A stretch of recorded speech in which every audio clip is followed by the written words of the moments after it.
Hi everyone. Dogs are typically opportunists. They're on the lookout for anything that might be available to them that could be of benefit to them. And as they were evolving, of course, this was important for their survival. If you didn't take the opportunities that arose, you might not be around for terribly long. It's less important for them today. And it may be that their activities, their persistence in asking for more of things can be something you'd like to stop. And teaching a finish cue is a good way of going about that to get you some peace from being pestered.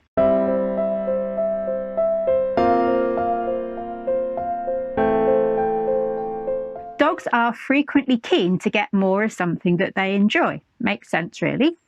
Now, if it's play, maybe they would like you to keep throwing the ball. I've met plenty of dogs in the past who will keep barking to get their owner or another person to throw the ball just one more time. If it's food, maybe they're going to beg at the table. Maybe they pester you for more treats. Or that classic greyhound paw of more. Go on, just one more stroke, one more cuddle. Don't stop. If they get a successful outcome from these activities, they're learning it's worth trying again. It's going to be worth the go next time. So they learn, and this becomes a behaviour that they're going to repeat. Now, one way to deal with this is to never give in. But in some situations, that's not really practical. You don't want to say you're never going to play with the dog or you're never going to stroke the dog again.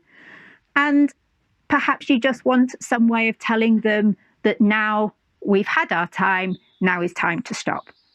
So it is something you can use in situations where you need to bring an activity to a close, and it gives the dog a warning that that is the end of that activity with you. They can go off somewhere else, they can relax. There is no point hanging around thinking there might be another go. So how should we go about giving this finish cue? I like to combine a hand gesture with a word. You could have one or the other, or both. The hand gesture is often picked up quite easily by sight hounds because they look for movement, and that can be enough on its own. As long as you have the same hand gesture each time, this is something they can learn quite easily. But alongside your hand gesture, you can add a cue word. I typically do this in 2 stages, partly because I need to do this mostly in the context of food. So I want them to know this is the last treat, that there won't be any more treats coming. I start off when I'm giving them the last one by telling them exactly that. I say last one. Last one, Maggie? Yes.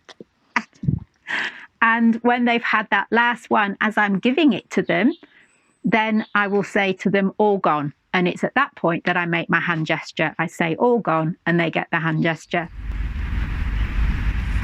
Right, this is the last one. Last one. Last one. No more. All gone. That means there is no more food.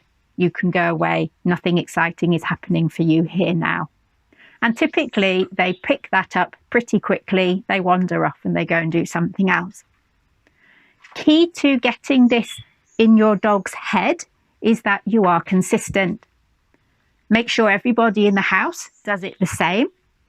If there's going to be no food handed out at the table, then no one should be giving food at the table. If it works sometimes, they're going to try again later on. We also want to make sure that we don't give them anything else after you've given the finish cue. If you're using this in the context of food or play or cuddles, then once you've told them it's the last one, you've given your cue and or your hand gesture, we do not want to give them any more, because else they will learn it's worth trying to see if there's another one on offer. So that's all for today.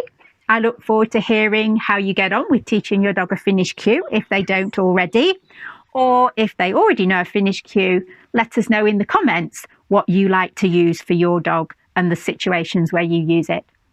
That's all for today. We'll be back again soon. Bye for now. Look out for new videos every Monday, and why not subscribe so you don't miss out.